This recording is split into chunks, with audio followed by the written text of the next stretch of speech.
Bonjour, je suis Madeleine Lamboli, je suis professeure de criminologie au département de sociologie et criminologie à l'Université de Moncton et je suis également titulaire de la chaire de recherche en violences sexuelles, prévention et intervention.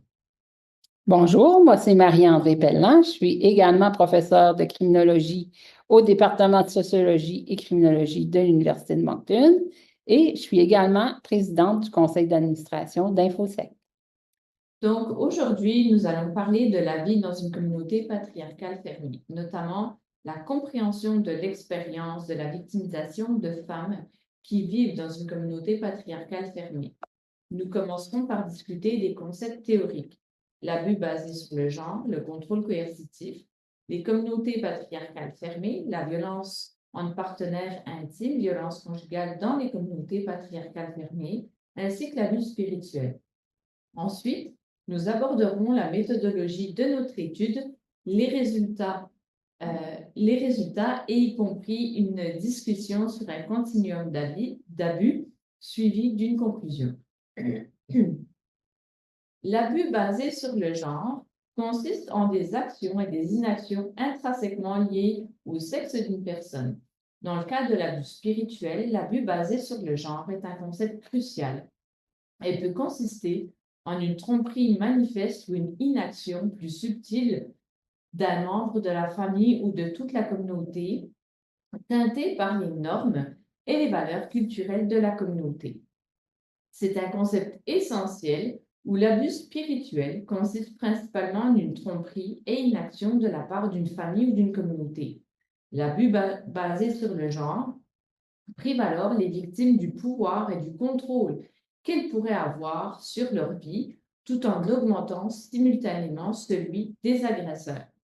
Une distinction intéressante entre l'abus basé sur le genre et la violence conjugale est qu'il peut y avoir plusieurs agresseurs dans des situations d'abus basé sur le genre, et ces agresseurs peuvent opérer au-delà des frontières de tout pays ou communauté.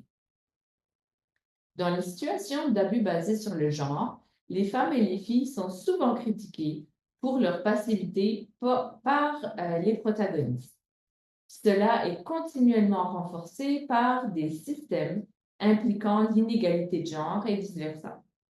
Il convient de noter que les femmes immigrantes sont plus vulnérables en raison de leur origine culturelle, de leur statut d'immigration ou de leur statut juridique, ce qui peut créer des barrières supplémentaires pour demander de l'aide. Le contrôle coercitif. Le contrôle coercitif a été décrit pour la première fois académiquement par Evan Stark en 2007. Il consiste en une série de stratégies et d'actions progressivement mises en place par un partenaire ou ex-partenaire dans le but d'isoler, de contrôler, de terroriser et de priver la personne de sa liberté. Il vise à assurer la subordination des femmes dans un contexte conjugal. Dans les communautés dites traditionnelles, les choix des femmes sont contraints par le contrôle coercitif et donc dictés par le mari, le leader et toute la communauté. Le contrôle coercitif permet à certains hommes et groupes de forcer les femmes à satisfaire leurs besoins. Stark, en 2023, a sorti un nouveau modèle de violence coercitive dans lequel on incluait les enfants dans le contexte familial. Et en contexte sectaire, ce modèle-là peut être utilisé dans le fait que certains membres du groupe peuvent être utilisés comme moyen de contrôle de tierces personnes.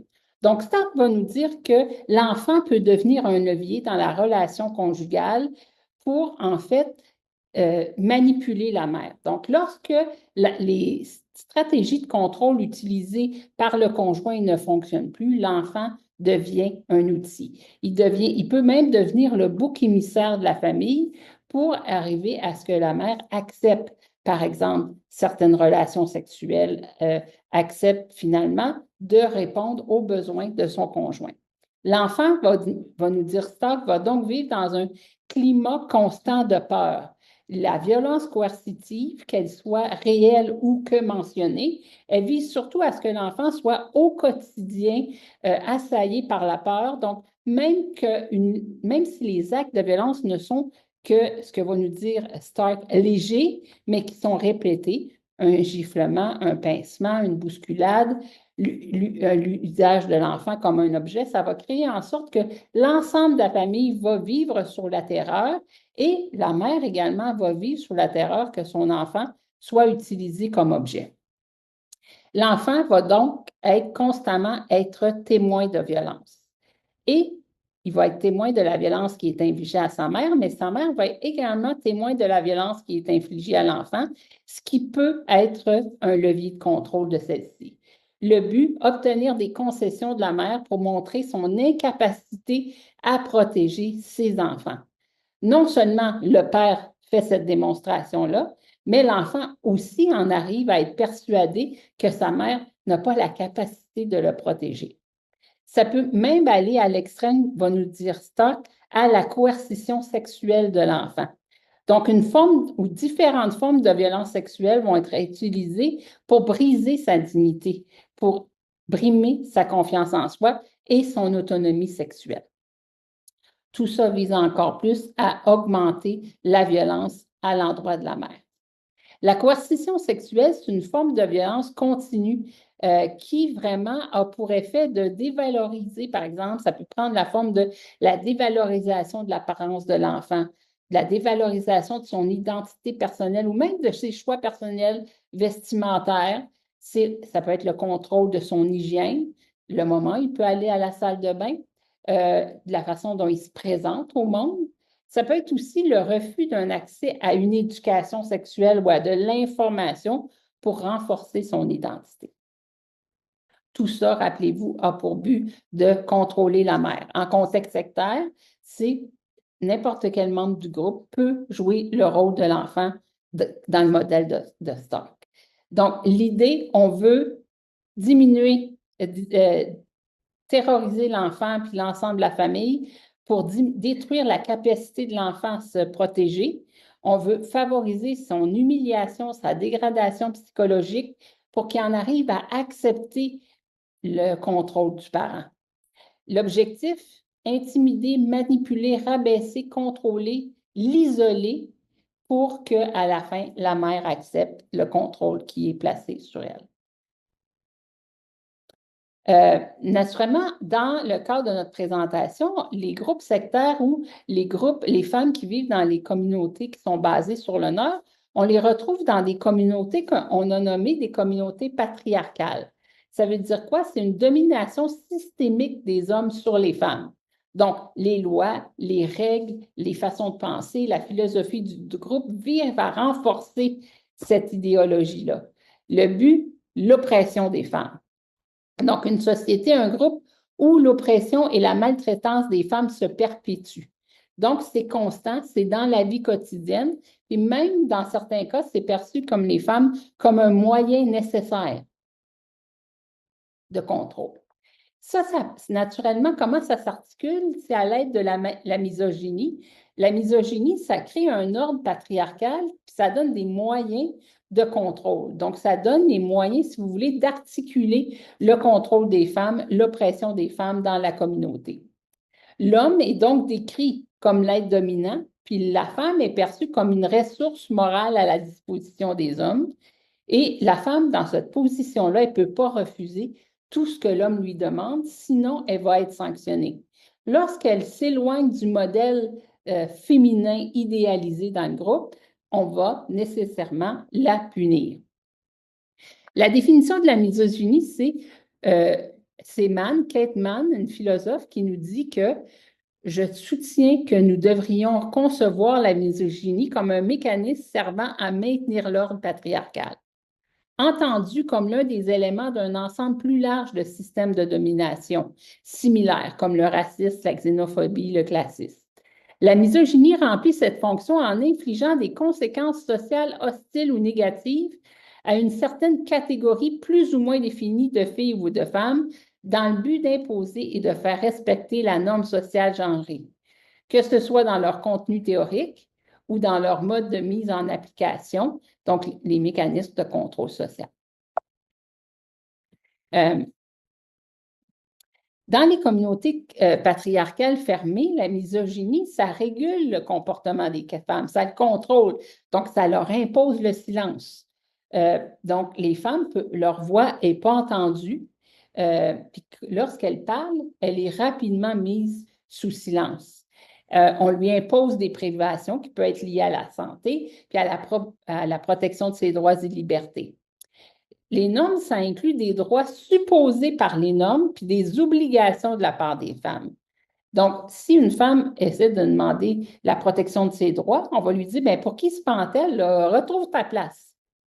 Kate Manne a aussi introduit le concept d'empathie. Donc, dans une communauté patriarcale fermée, on va toujours donner de la sympathie à l'agresseur, à l'homme violent, puis on va responsabiliser la femme survivante, victime, en lui disant que c'est de sa faute si elle a été agressée, par exemple, si elle a été frappée physiquement, parce qu'elle n'a pas tenu son rôle de genre. La domination, ça peut aussi se faire en contexte de groupe. Puis, on peut voir ça. Il y a un concept qui a été introduit par Frey qui appelle la trahison institutionnelle, c'est-à-dire quand le groupe ne protège pas suffisamment les membres, donc une institution comme un acte d'omission, par exemple de négligence qui peut causer des torts à des individus qui en dépendent. Ils ne leur donnent pas leur soutien, ils ne leur donnent pas de ressources, ils ne les protègent pas. Donc, on appelle ça une trahison institutionnelle. On peut le voir dans plusieurs communautés fermées, dans des communautés patriarcales, où, dans l'espace public, les femmes vont être victimes de violences, puis personne autour d'elles vont parler. Ça peut causer un traumatisme de trahison quand le groupe répond pas, n'arrive pas à protéger les enfants et les femmes. Parce que les torts infligés par l'institution, c'est l'institution qui inflige ces torts-là. Donc, c'est comme un ajout au traumatisme de la violence initiale subie. En plus d'avoir subi de la violence par un tiers, l'institution garde le silence, m'isole même. Donc, c'est un double traumatisme. On explore comment les abus commis par les figures de confiance, les figures d'autorité, vont maintenir le silence sur tout ce qui se produit dans le groupe. Donc, ça a des effets psychologiques profonds sur les individus qui vivent cette double forme de violence. Il peut y avoir un aveuglement, la trahison. Ça veut dire quoi? Ça veut dire que c'est un phénomène par lequel une personne, souvent une victime, va refuser ou elle n'arrivera même pas à reconnaître qu'elle est victime de violence ou d'abus par une figure d'autorité ou par des membres du groupe parce qu'on lui a enseigné que c'est un comportement normal, acceptable pour des raisons qui peuvent varier d'une communauté ou d'un groupe à l'autre.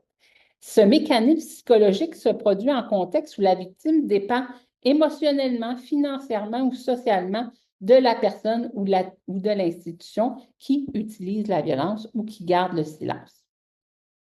Donc, la violence maintenant subie dans ce contexte patriarcal, les femmes qui ont subi des violences conjugales dans une communauté patriarcale fermée et qui veulent quitter ces groupes rencontrent souvent une multitude de défis. Ces défis peuvent avoir un impact significatif sur leur bien-être, mais aussi sur leur capacité à se réintégrer dans la société. Parmi les difficultés, on va retrouver une vie dans la précarité. Elles vont vivre dans des conditions précaires, c'est-à-dire qu'après avoir quitté un groupe patriarcal, les femmes peuvent se retrouver dans des situations de vie vraiment instables. Cela peut inclure l'insécurité financière, par exemple, ou bien le manque de logement sûr et abordable, ou encore un accès limité à pouvoir remplir en fait leurs besoins de base. Une vulnérabilité aussi qui est exacerbée lorsqu'il s'agit de rechercher de l'aide. Celles qui ont quitté les groupes ou la communauté vont éprouver souvent une vulnérabilité accrue lorsqu'elles essaient d'accéder à des services de soutien, dû à un manque de confiance dans les institutions notamment, ou encore à la peur des représailles ou à des ressources qui sont insuffisamment adaptées à leurs besoins qui sont uniques. Vulnérabilité également pour dénoncer la situation d'abus. Signaler des abus peut être particulièrement difficile pour les femmes issues de ces communautés, de ces groupes. Elles peuvent faire face à l'incrédulité, au blâme des victimes ou à des intimidations supplémentaires, ce qui rend difficile la recherche d'aide, de justice ou encore de protection.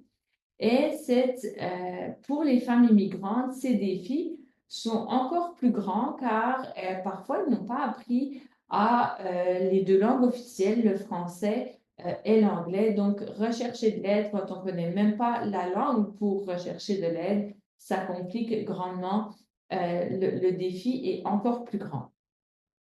Et il y a une vulnérabilité aussi qui est exacerbée par rapport au fait de se déconstruire ou de se construire et se reconstruire ou construire, puisque quitter un groupe, une communauté fermée, c'est une transformation profonde par rapport à son identité, à ses croyances. Donc, il y a tout un processus de déconstruction, de reconstruction qui peut être rempli de tourments émotionnels, de doutes sur soi, de lutte pour établir un nouveau sens de soi. C'est une reconstruction de l'identité de ces femmes, de repartir de zéro, puisque tout ce qu'elles ont connu, parfois, c'est empreint de mensonges, etc. Donc, c'est excessivement difficile pour ces femmes. Il y a un travail de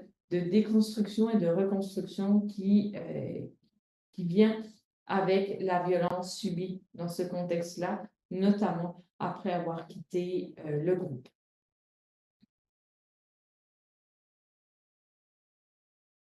Oui. Quand on parle aussi de toutes ces formes de contrôle-là, le concept d'abus spirituel vient un peu utiliser puis parler de ces mêmes types de victimisation, de ces mêmes formes de violence. Donc, on va nous dire, l'abus spirituel, c'est une blessure ou un mauvais traitement de l'âme. Ça se définit comme une forme d'usage abusif du pouvoir dans un contexte religieux ou spirituel, au cours de laquelle un individu ou un groupe emploie des stratégies de manipulation ou de coercition afin de contrôler autrui. Ce type d'abus peut entraîner chez la personne cible des dommages sur le plan spirituel, émotionnel, psychologique, physique et relationnel. Donc, si vous voulez, dans toutes les formes d'abus qu'on vient de définir, ça vient ajouter l'élément de la victimisation religieuse. C'est une dynamique de pouvoir, donc le patriarche, le leader, est doté de super pouvoirs, puis les membres de la communauté sont à son service. Donc, ça peut entraîner une dynamique de tromperie, de manipulation, donc un contrôle coercitif. L'expérience d'un abus spirituel, elle est désorientante, épuisante, puis elle laisse la personne dans un état de détresse.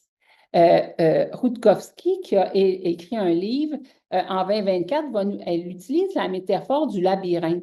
Parce que quand on rentre dans ce type de relation-là, on y va de bonne foi, on a un idéal, mais rapidement, on est aux prises, on ne sait plus comment sortir, trouver la sortie parce que elle ajoute en plus que quand on entre dans ce labyrinthe-là, on est aussi pris par l'effet insidieux parce que c'est difficile à détecter ce type de relation-là et c'est très difficile à suivre. En fait, elle va utiliser la métaphore de l'araignée. Elle va nous dire la personne, elle ne voit pas les pièges. En fait, les pièges ou les dangers sont invisibilisés.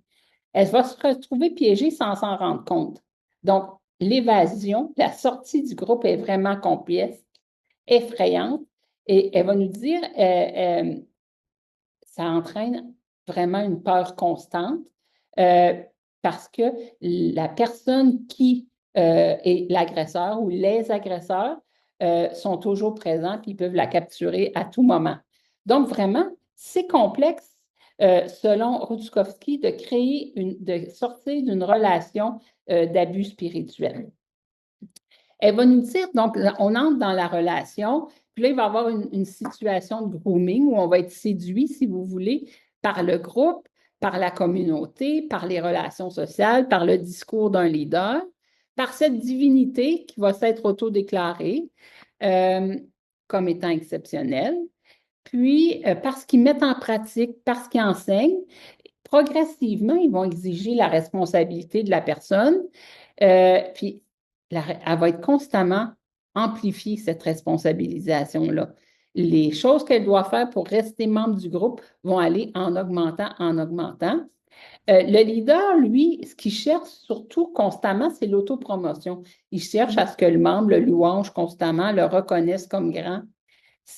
Il peut, pour en arriver à ses fins, compter des mensonges, ce qui va nous dire les dangers de l'hypocrisie. En fait, le beau message qu'on avait mis sur pied initialement, celle pour laquelle la personne a été séduite d'entrer dans le groupe ou de maintenir son lien avec la communauté, ben, va s'avérer totalement faux. On porte une attention importante sur l'expérience que le membre va vivre au quotidien, puis ce qu'il produit. En fait, il est dans le groupe pour ce qu'il est capable de donner envers le groupe, et ça peut devenir un piège parce que les heures de travail peuvent être de plus en plus importantes. Puis, on va aussi, en plus, lui faire peur s'il n'arrive pas à atteindre certains objectifs. Elle va perdre sa place dans le groupe, elle va perdre sa place au paradis, donc elle va perdre tous ses acquis. Donc, la personne va être assaillie par la peur au quotidien, ce qui va l'empêcher de réfléchir et de quitter le groupe. Rupskowski va nous dire qu'il y a plusieurs formes de contrôle qu'on va utiliser. Donc, le contrôle par la limitation de la gentilité. La personne ne peut pas faire ses propres choix. Ses choix sont imposés par un leader, par la communauté, par des valeurs. Donc, elle ne peut pas choisir au quotidien ce qu'elle veut, ce qu'elle souhaite. Le contrôle est aussi basé sur sa performance. Les gens l'aiment dans le groupe parce qu'elle est efficace. Elle fait des choses. Elle est active. Elle maintient son rôle de genre. Il y a un contrôle aussi qui est exercé par l'obéissance qu'elle doit avoir envers son agresseur, que ce soit pour son conjoint, que ce soit le leader du groupe ou d'autres représentants du groupe. Elle doit constamment lui obéir, ce qui rajoute à son oppression. Le contrôle aussi par la censure, ce n'est pas l'ensemble des informations qui sont accessibles à tous. En plus, elle ne peut pas dire tout ce qu'elle souhaite. Elle ne peut même pas penser, critiquer le groupe, la communauté, le leader, ce qui existe un contrôle important sur elle-même et sur sa pensée. Puis le contrôle peut être aussi par l'isolement dans sa propre maison, dans sa propre communauté. Elle ne peut pas se déplacer, par exemple, dans l'espace public où elle veut, quand elle le souhaite. Voici cette représentation de la toile d'araignée de Routskaya et de tous ces éléments de contrôle dont on vient de parler précédemment. Donc, d'un point de vue théorique, là, tout ce qu'on vient de voir, ça crée vraiment le cadre de la communauté patriarcale. On a cette figure d'autorité-là, que ce soit le père, que ce soit le leader, qui, lui, a beaucoup de contrôle. La communauté lui confère un rôle important et un contrôle important sur les gens de son entourage. Il va avoir diverses formes de contrôle. On en a vu une diversité. Il va y avoir des normes de genre qui vont dominer les membres, les hommes et les femmes. Mais les hommes, eux, vont avoir le rôle de dominant, les femmes de dominer. Ça va être dans tous les espaces de la communauté. Il va y avoir des sanctions qui vont être imposées aux personnes qui ne respectent pas ce rôle-là, dominant-dominé. Et les personnes vont intérioriser ce sentiment de peur, du risque de représailles s'ils ne performent pas suffisamment bien. Ça va les habiter au quotidien, ce qui va faire en sorte qu'il va rendre plus difficile le mouvement dans l'espace social. Et en fait, les membres de la communauté participent tous à la surveillance des autres membres, ce qui fait en sorte de savoir si l'autre ne respecte pas les normes. On va transmettre l'information, puis il va y avoir une punition. Donc, on a l'impression vraiment d'être sous haute surveillance constante au quotidien. C'est ce qui fait en sorte que les gens sont donc pris dans la communauté, puis que ça prend du temps avant qu'on quitte le groupe ou l'engagement dans la communauté. Au niveau maintenant de notre méthodologie, donc pour cette étude, nous avons mené un total de 41 entrevues qui ont été réalisées entre 2005 et 2020. Nous avons au total interviewé une quarantaine de femmes qui viennent de communautés patriarcales fermées, donc 11 entretiens avec des femmes immigrantes forcées au mariage et 30 entretiens avec des femmes de groupes culturels polygames. Les femmes interviewées ont été recrutées par le biais de personnel de ressources communautaires, d'annonces diffusées dans des organisations qui travaillent avec ces populations. Et l'analyse des données a été réalisée par analyse thématique où nous avons systématiquement identifié, regroupé et subsidiairement examiné discursivement les thèmes abordés dans un corpus. En mettant en lumière le rôle des femmes dans le processus de socialisation, l'analyse thématique, l'analyse systémique permet d'identifier les catégories d'interaction dans les données, d'appréhender les formes attitudinales d'échange. Cela nous a permis de reconnaître les systèmes d'interaction entre les femmes et les autres membres de la communauté et d'identifier les règles en fait implicites qui influencent leurs décisions et comportements dans la communauté.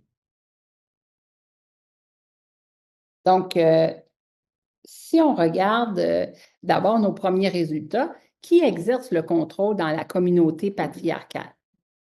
Ben, on voit par exemple que les figures d'autorité religieuses, les représentants, les leaders, la famille peut exercer le contrôle, parfois les amis, puis les membres de la communauté élargie. Ce qu'on voit donc, c'est qu'il y a une multiplicité des acteurs qui imposent la norme.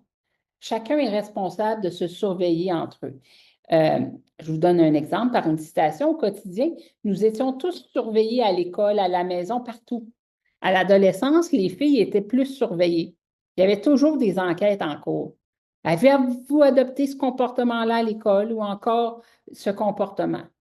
C'est comme si tout le monde était toujours en train d'observer les autres ou de voir s'ils faisaient quelque chose de mal en permanence.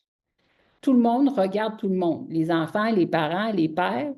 Sur le moment, c'est l'un des moments qui m'a le plus traumatisée parce que j'ai eu très peur. Tout d'abord, ce sont les hommes qui avaient le pouvoir, les pères qui n'ont fait asseoir dans une pièce, les pères qui me faisaient venir pour nous poser des questions sur ce que nous avions dit ou ce que nous avions fait et pour voir si nos histoires se ressemblaient ou non.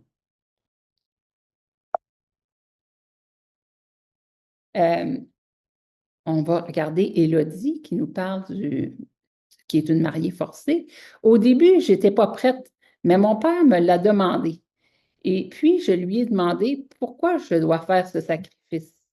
Et mon père m'a dit non, ce n'est pas un sacrifice. Ça va être un honneur pour toi parce que je décide pour toi. Moi, je n'étais pas d'accord avec tout ça. Donc, on voit bien que la voix des femmes, elle n'est pas entendue ici, là. Ou Léana, qui aussi était contrainte au mariage, elle nous raconte, ben, j'ai refusé d'épouser un homme plus âgé. Mon père avait toujours dit que je pouvais refuser n'importe quel homme. Tout le monde a été choqué par mon choix. Mon père, ma mère, mes autres mères. Quand ils ont compris que je ne changerais pas d'avis, ils m'ont envoyé travailler dans une famille à l'étranger. Au bout de 6 mois, mon père est venu me voir et m'a demandé, veux-tu l'épouser maintenant? Je lui ai dit oui parce que ma vie était misérable. Elle ne pouvait pas être pire. J'ai accepté leur choix parce que sinon, je ne serais jamais une déesse. Donc, on voit la pression placée sur ces femmes. Qui exerce le contrôle? Bien, on a ici aussi, donc là, le contrôle dans la citation précédente, il a été exercé par son père, par les autres mères, mais aussi par la famille qui l'a reçu à l'étranger, qui faisait partie de la communauté élargie. Ici, on a Chloé menacée de mariage forcé. C'est mon père, le roi de la maison. C'est lui qui décide. On n'a pas le choix de décider par nous-mêmes que ce soit. J'ai peur de dire, j'ai un chum, parce que je ne sais pas ce qui va m'arriver. Si je dis quelque chose, il va y avoir des conséquences. Il va se faire fâcher, mon père.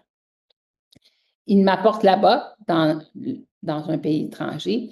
Il me marie et il ne m'apporte plus ici au Canada. Je l'ai vu et j'ai compris que dans notre pays, dans notre village, il peut tuer sa fille. Il peut forcer sa fille. Il peut frapper sa fille pour les gens de la communauté. Puis les gens de la communauté ne disent rien sur les parents. Et ils disent que ce monsieur-là, il a fait quelque chose de bien. Donc, il y a des exemples dans leur entourage de la capacité des personnes qui utilisent de pouvoir ça à imposer la norme, là. C'est pas que seulement un récit, ils le voient, ils le constatent. Donc maintenant, comment ce contrôle-là est exercé dans ces contextes de communautés patriarcales fermées, le contrôle est souvent exercé par divers types de contraintes, chacune conçue finalement pour limiter l'autonomie et la liberté des femmes qui vivent dans ces communautés. Et nos analyses en ont révélé plusieurs types. Premièrement, au niveau des contraintes psychologiques, donc tout ce qui est de l'ordre de la peur, des menaces, les contraintes de temps qui sont couramment utilisées aussi pour manipuler et contrôler les individus. Par exemple, une femme peut dire, ben moi, 15 jours avant de me marier, je ne connaissais pas mon mari, puis il fallait faire les démarches vite, vite, vite, parce que lui, il allait repartir au Canada. Donc, cette contrainte du temps où on bouscule les choses et ce genre de tactique-là crée un environnement d'anxiété constante, de pression, qui rend difficile la prise de décision de façon indépendante.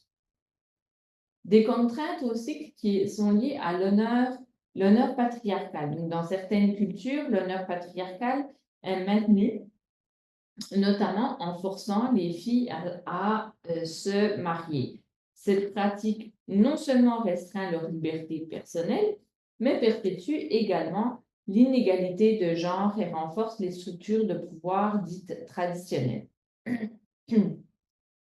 Des contraintes aussi spirituelles, comme l'accès au paradis, et puis la communication avec une puissance supérieure sont utilisées finalement comme des outils spirituels pour exercer le contrôle. Donc, en manipulant les croyances religieuses, les femmes sont contraintes de se conformer aux normes et aux attentes du groupe. On retrouve également des contraintes migratoires.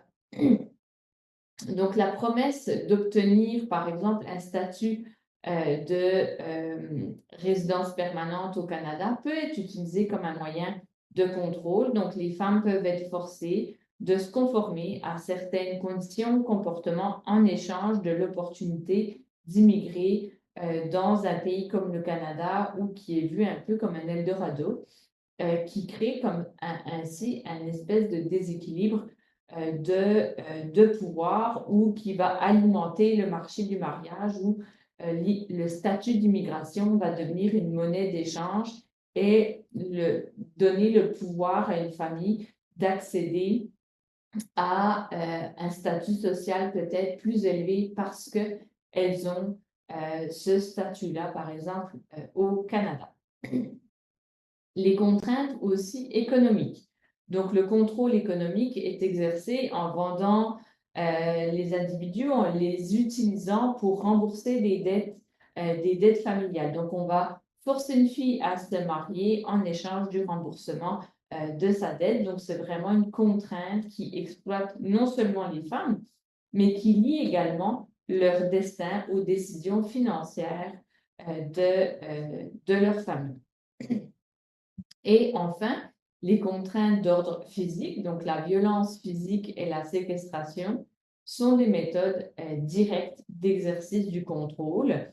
Donc, ces actions vont restreindre physiquement les mouvements et l'autonomie des femmes, qui va entraîner des dommages psychologiques et physiques également très graves. Donc, comment le contrôle est exercé? Dans le cas de Danae, elle nous dit, je n'avais pas le choix de dire oui ou non, je n'avais pas d'autre choix que de dire oui. Dans le cas de Brielle, j'ai rencontré un homme dans l'église quand j'avais 17 ans et à 18 ans, nous étions mariés. Ensuite, je ne veux pas dire que c'était un mariage forcé, mais c'était à la limite du forcé. Dans le groupe, on ne fait pas l'amour avant d'être marié. C'est le plus grand des interdits.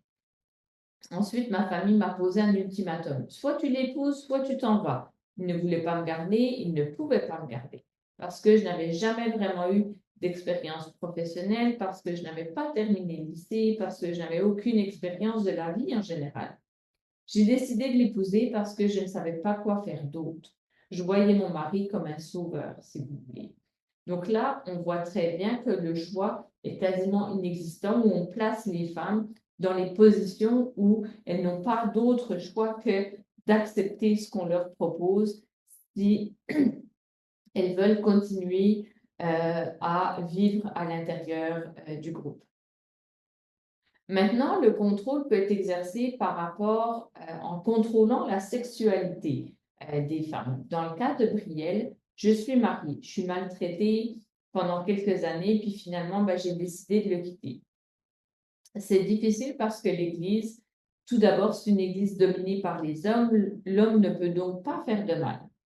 D'accord, même le discours sur le mariage dans cette Église est comme les femmes, soyez soumises à vos maris en tout temps. Donnez à votre mari ce qu'il mérite, c'est-à-dire qu'il faut quand il veut vous fourrer, et c'est tout, il n'y a pas de question. Donc, même au niveau de la sexualité des femmes, tout est contrôlé par les membres du groupe. Prochaine slide. Oui. Là, c'est Léna, polygame. Oh. Donc aussi, dans le cas de Léna, j'ai refusé de me marier avec un homme plus âgé. Mon père m'avait toujours dit que je pouvais refuser l'homme qui me serait proposé et tout le monde a été offensé. Et comme on l'a vu un petit peu plus tôt, après 6 mois, on va contraindre Léna en disant, maintenant, tu as placé dans telles conditions, maintenant, veux-tu l'épouser? J'ai dit oui parce que ma vie était déjà misérable, elle ne pouvait pas être pire. J'ai accepté leur choix parce que sinon, je ne serais pas une déesse. Donc, on va vraiment, encore une fois, on va contrôler la sexualité des femmes pour mieux les contrôler également dans le groupe.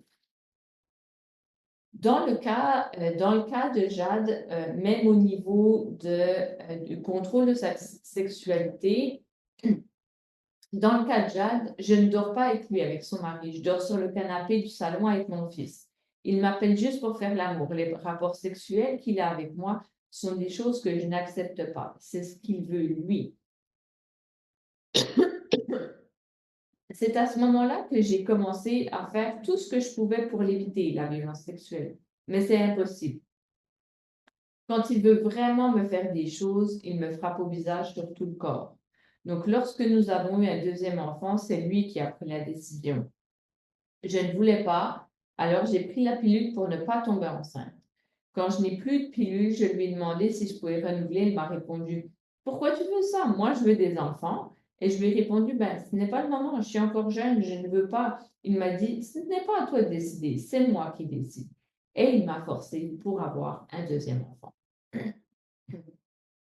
Maintenant, on va voir un petit peu comment ça se décline aux différents moments de la vie. Si on regarde d'abord dans l'enfance et l'adolescence, les jeunes filles puis les jeunes garçons, mais dans le cas qui nous occupe, les jeunes filles, sont socialisées à leur rôle de genre. On leur apprend ces normes-là. On leur impose la surveillance constante. On va utiliser également le leur pour qu'ils en arrivent à accepter ce qu'on leur impose. Le consentement va être contraint. Puis on va ensuite leur imposer d'être constamment témoins de violence et également d'apprendre à garder le silence. On utilise la tromperie pour obtenir le consentement. Ça veut dire, Élodie va nous dire, il a caché beaucoup de réalité. Il disait qu'il achetait des bijoux et tout ça, pour ce n'était pas vrai non plus. J'ai découvert qu'il ne faisait rien de ses journées, qu'il se droguait ou qu'il traînait avec des amis. Alors que dans la communauté, cet homme-là lui avait été décrit autrement. On va avec Karina, par exemple, un ancien membre d'un groupe sectaire. Elle va nous dire, quand j'ai été rendue à me poser cette question-là, moi, j'avais déjà couché avec mon chum, j'avais 17 ans. Fait que là, j'avais commis un péché, ça s'est fait en cachette, puis quand j'ai été rendue là à me poser la question, est-ce que je veux me marier? Je ne pouvais pas non plus me poser la question. Je savais qu'à ce moment-là, mentalement, là, j'avais juste une boule de papier avec ça, puis tu sais, elle n'était pas capable de s'exprimer. J'ai mis ça dans le fond de mon sac. Puis j'ai juste ouvert le sac plus tard parce que je n'étais pas capable de vivre avec les conséquences de la réponse. Puis comme dans ma tête, je ne pouvais pas me poser la question, tu sais, j'avais déjà couché avec quelqu'un.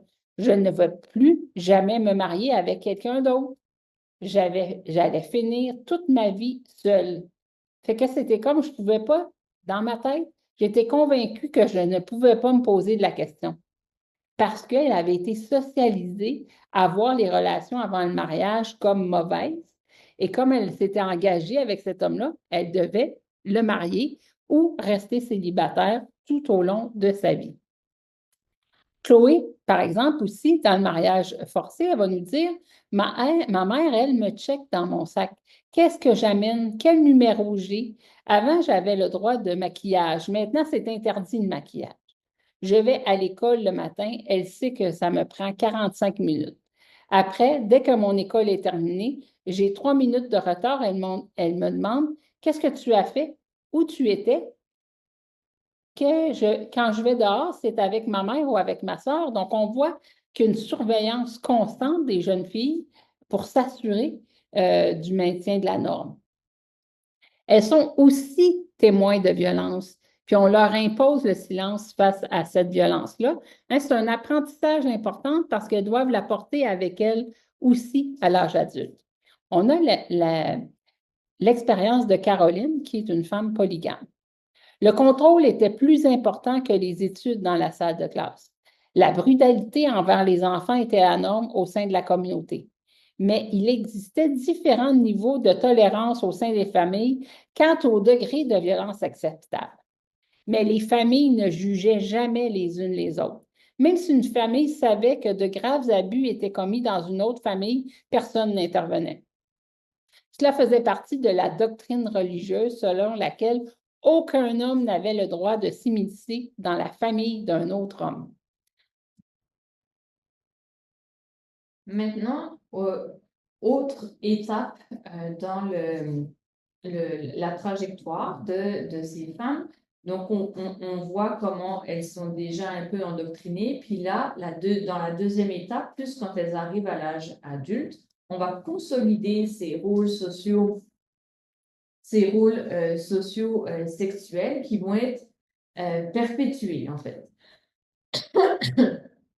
Et ça va profondément affecter les femmes, ça va façonner leurs expériences et les réponses à leur environnement. Donc, les femmes sont souvent forcées dans des rôles sexuels qui sont prédéfinis, qui vont limiter leur liberté personnelle et renforcer les normes de genre traditionnelles.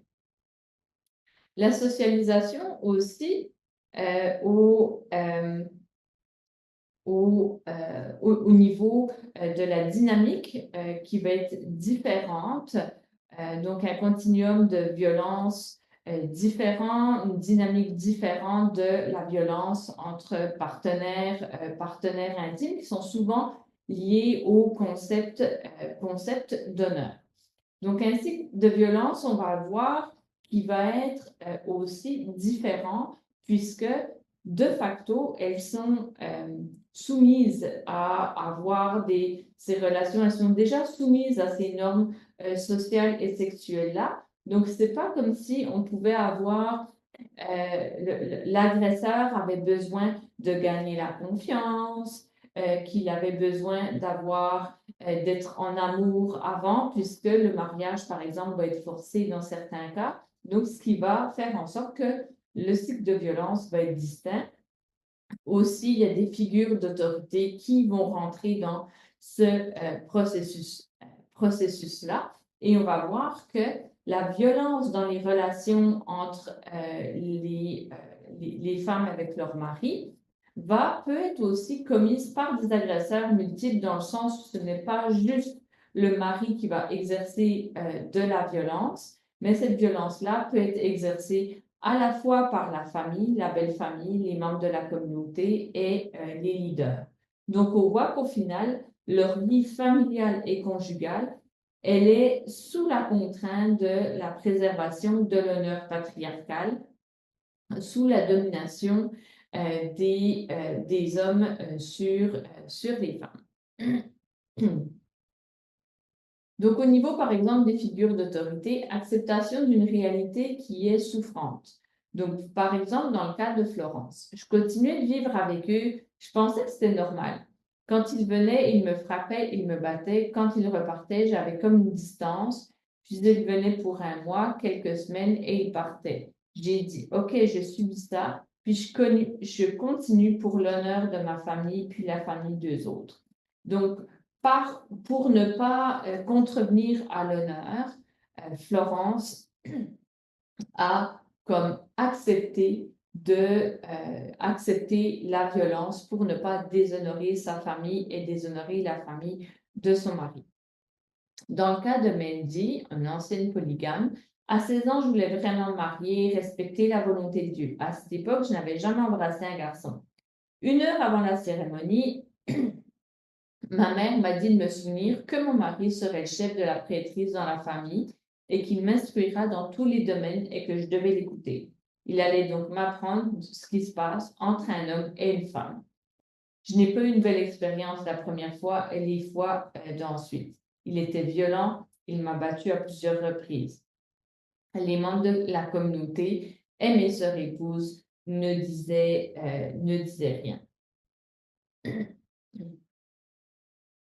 Pour Léa, mes belles-sœurs, comme les femmes de mon beau-frère, tout le monde me maltraitait. On m'a donné beaucoup, beaucoup de travail à faire, tous les travaux domestiques. C'est devenu de plus en plus difficile pour moi. J'étais enceinte et ma mère m'a dit, c'est mieux que tu restes ici. Mais en même temps, elle vivait beaucoup de pression de la société. Ma belle-sœur puis mon mari sont venus me chercher et après, ils ont continué la torture psychologique. Je faisais tout. Personne ne travaillait sauf moi.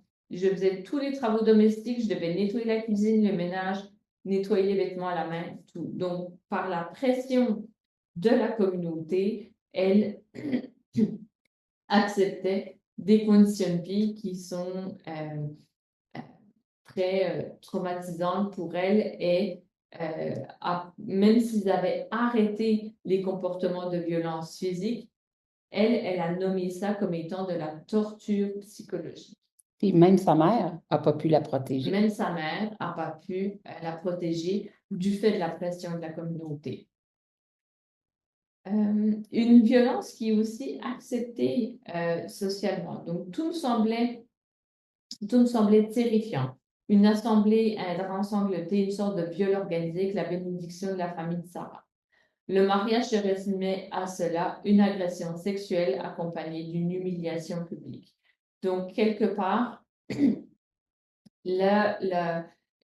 une sorte de cérémonie par rapport au fait de est-ce que la mariée a perdu sa virginité, on va présenter le drap ensanglanté. Donc déjà là, il y a beaucoup de pression pour les femmes parce que ça se peut qu'il n'y ait pas de sang et là, ça peut être accompagné aussi de beaucoup de conséquences par rapport au fait qu'elle soit peut-être pas vierge, mais tout ça est organisé, comme on l'a vu aussi dans les exemples précédents, où finalement, on prépare très peu les femmes à ça. Elles ont une vague idée de ce qui les attend, mais c'est fait avec toute la bénédiction de la famille, l'appui de la communauté, puis on peut pas y échapper, on peut pas dire non.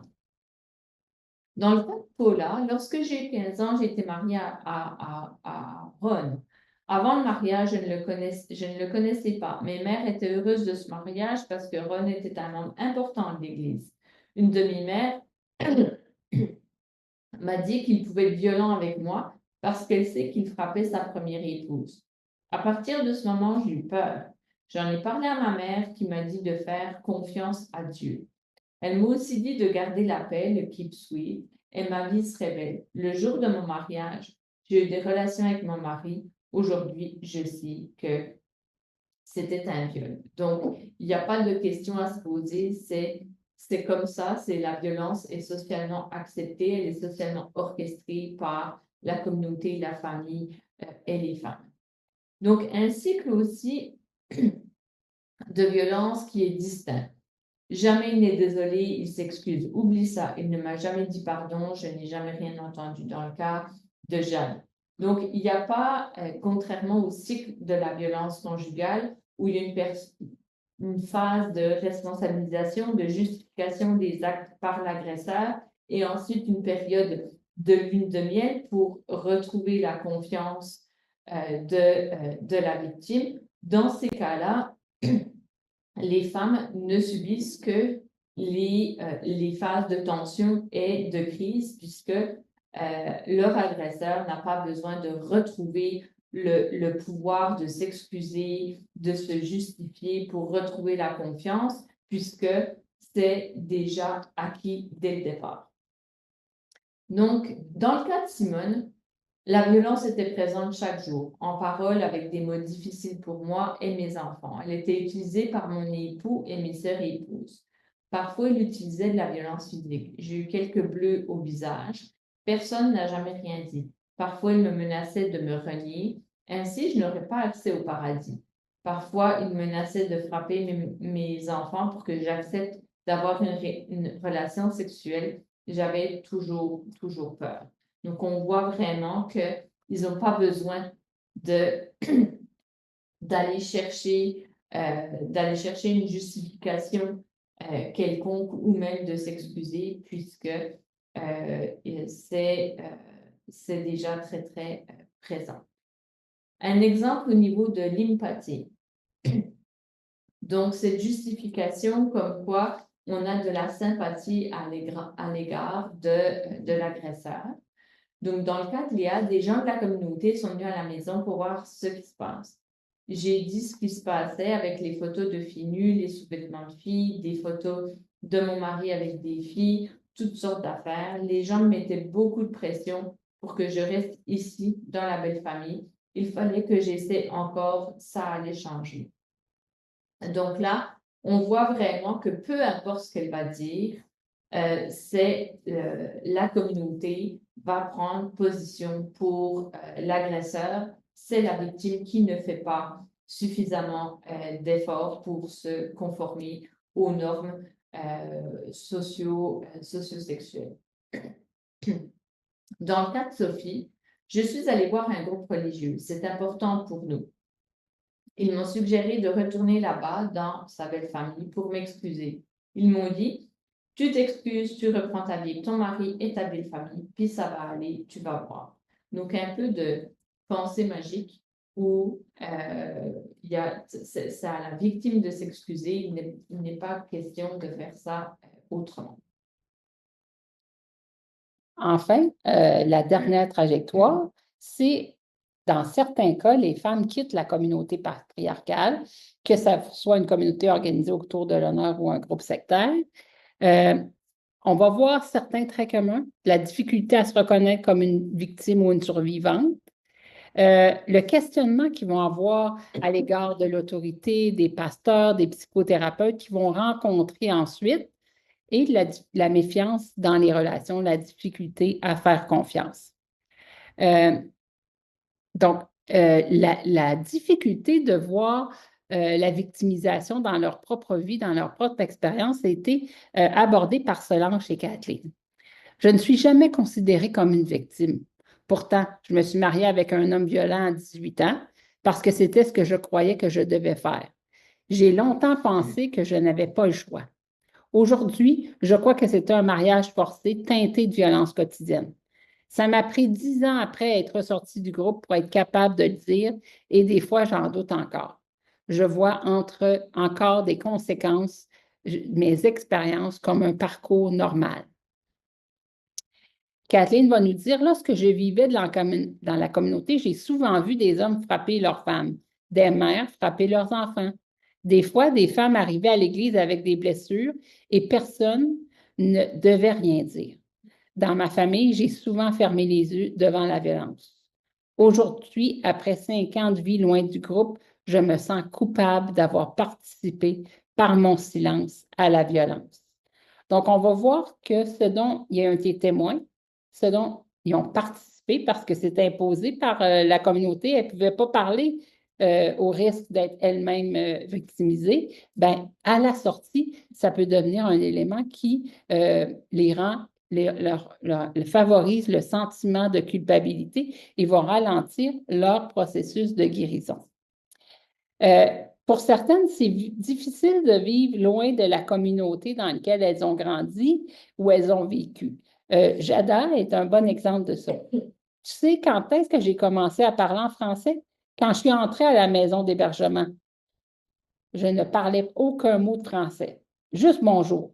Ils m'ont montré comment prendre le métro, m'orienter dans la ville, ils m'ont tout montré. Je suis restée 4 mois. Pendant 4 mois, j'ai fait beaucoup d'efforts pour apprendre les choses parce qu'un jour, je savais que j'allais quitter et que j'allais vivre toute seule. Alors, il fallait que je me débrouille. Donc, on voit que quitter la communauté, même si c'est une vie excessivement difficile, la vie à l'extérieur, initialement, n'est pas plus facile. Il y a beaucoup d'embûches sur la route. On va voir Hélène qui nous dit, tu sais, j'ai tout le temps, quand je suis allée à la clinique de désintox, on m'avait dit, le père Bruno va sûrement te donner un chapelet phosphorescent qu'on met sur le bord de la lumière, puis qui vient jaune. Quand la lumière est fermée, jaune-vert, et quand le père Bruno est arrivé, j'ai refusé de lui adresser la parole. Il était le même avec, je ne voyais pas qu'il y avait dans la main, là, mais il avait le même, il était le même, puis il voulait absolument me le donner. J'ai refusé de le prendre. On m'avait bien dit, c'est un chapelet. Puis on m'avait dit que si je n'assistais pas aux ateliers du père Bruno, je risquais d'être mise à la porte de la thérapie. Je n'ai pas assisté aux réunions ou aux ateliers du père Bruno et finalement, ils ne m'ont pas mis à la porte. Mais j'ai toujours des difficultés à faire face à tout ce que moi, dans ma tête, je vois comme une secte ou moi, comme je vois comme l'autorité. Puis même, je vois de la religion et de l'abus. Moi, je vois l'abus des hommes religieux partout. Je viens de dire, hommes, c'est sûr, les femmes n'ont même pas la place. Je vois de l'endoctrinement partout. Donc, on voit vraiment qu'il y a une difficulté à revoir le même type de relation d'emprise dans la vie extérieure. Puis certaines vont la refuser. Hein? Hélène, elle l'a refusé, même au risque de perdre sa place dans un centre qui lui apportait de l'aide. Donc, il y a vraiment un questionnement à l'égard de cette autorité parce que dans leur groupe, ils ont dû respecter aveuglement cette autorité-là. Donc, une fois sortis du groupe, on remet constamment en question cette autorité-là. Quand les personnes en position d'autorité sont venues me voir à la maison pour savoir si j'avais eu des relations sexuelles avec un autre adolescent de la communauté, j'étais tellement inconfortable, mais je n'ai jamais pensé que je pouvais choisir de ne pas répondre à leurs questions. Des questions très intimes sur mes comportements sexuels. À ce moment, j'avais 14 ans. Je n'avais même jamais embrassé un homme, tu sais, puis ces 3 vieux hommes bonhommes qui me demandent si je me touche dans l'intimité ou si l'adolescent me touche et où. Donc, on voit même que comme ils ont vécu tellement d'oppression par ces personnes qui voulaient leur imposer la norme, des questions qui est parfois très intrusives, que dans la vie extérieure, ils les refusent, toutes ces autres formes-là de questionnement de personnes en situation d'autorité. Et plusieurs d'entre elles vont nous exprimer après leur reprise de pouvoir. Donc, 1 an après avoir quitté la secte, où je buvais tout le temps, j'ai maintenant une vie tranquille de femme au foyer. Je travaille et je viens de faire ma demande de statut de réfugié. Nous avons la demande d'immigration, Mais pour l'essentiel, je me souviens d'avoir pensé que j'étais tellement reconnaissante de pouvoir contrôler ma propre vie. Je me sens tellement reconnaissante de pouvoir aller à mon travail, rentrer à la maison et faire un petit projet de broderie. Pourquoi je ne peux pas faire un petit projet de broderie?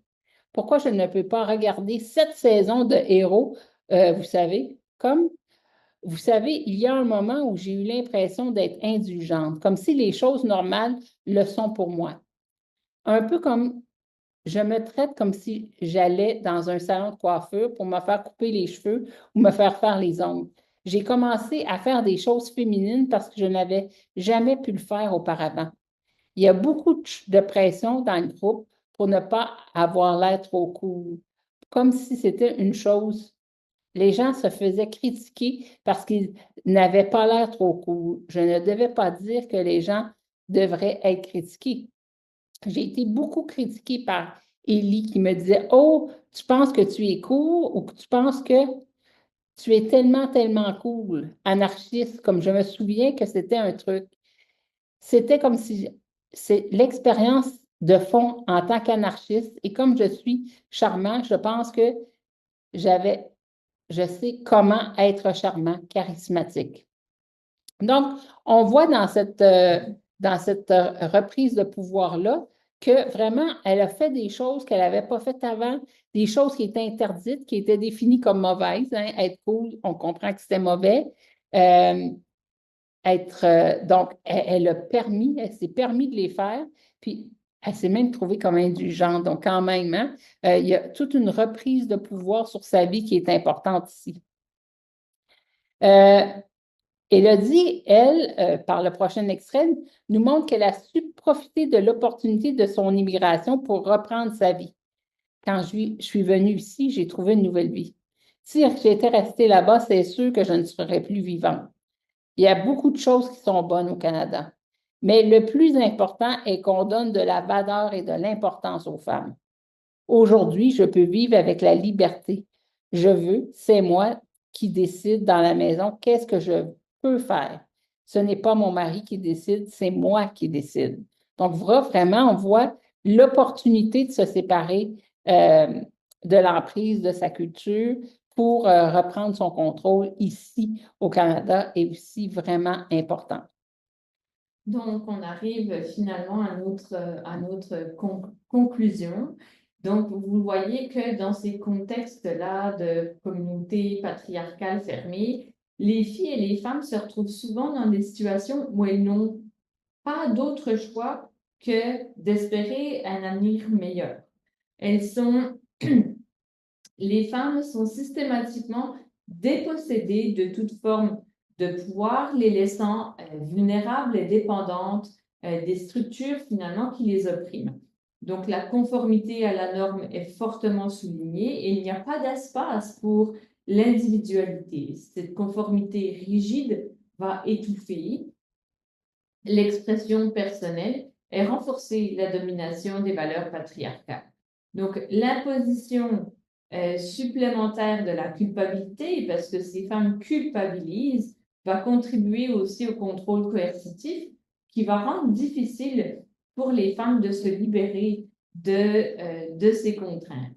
La notion aussi d'abus spirituel est imposée par la communauté plutôt que par une religion ou une culture. Donc cette forme d'abus manipule les croyances spirituelles pour exercer le contrôle et la conformité, souvent sous le couvert de la droiture morale ou religieuse. Donc il y a vraiment une instrumentalisation de ces valeurs qui permet toutes les formes de violence sexuelle, physique et spirituelle. Donc en exploitant ces normes qui sont profondément enracinées, les systèmes patriarcaux continuent de perpétuer un cycle d'abus et de contrôle dont il est difficile pour les femmes de s'échapper. Donc nous avons... Ah, il manque... C'est pas grave, je vais vous l'expliquer. Il y avait des petites phrases dans mes bulles, mais les petites phrases n'apparaissent pas. Les joies de... Donc, je vais vous l'expliquer. Nous avons essayé de conceptualiser l'abus spirituel dans le contexte de communauté patriarcale fermée. On vous a parlé notamment avec Routskaya de cette emprise où on disait que les femmes étaient dans une toile d'araignée, puis il y avait aussi l'idée de labyrinthe. Et l'idée avec ce schéma, c'est de voir que finalement, la femme se retrouve piégée dans une toile d'araignée, mais l'abus spirituel qui encadre la vie du groupe avec l'influence des agresseurs multiples, que ce soit la famille, la communauté ou encore les leaders, vont ajouter à la complexité de la situation lorsqu'elles vont décider de sortir, essayer de chercher de l'aide. Donc, on a pu voir qu'il y avait différentes sources d'influence, que ce soit au niveau des valeurs, des normes, mais aussi toutes les violences qui sont exercées à l'égard des femmes. Donc, quand la femme que l'on voit qui est au milieu, le petit point, le point rouge, on voit qu'elle est obligée, à la fois, elle est prise dans une toile d'araignée, puis dès qu'elle va vouloir essayer de sortir de sa toile, ben, elle va se retrouver dans un labyrinthe. Donc, imaginez être prise au piège, puis devoir essayer de trouver une porte de sortie alors qu'on est dans un labyrinthe.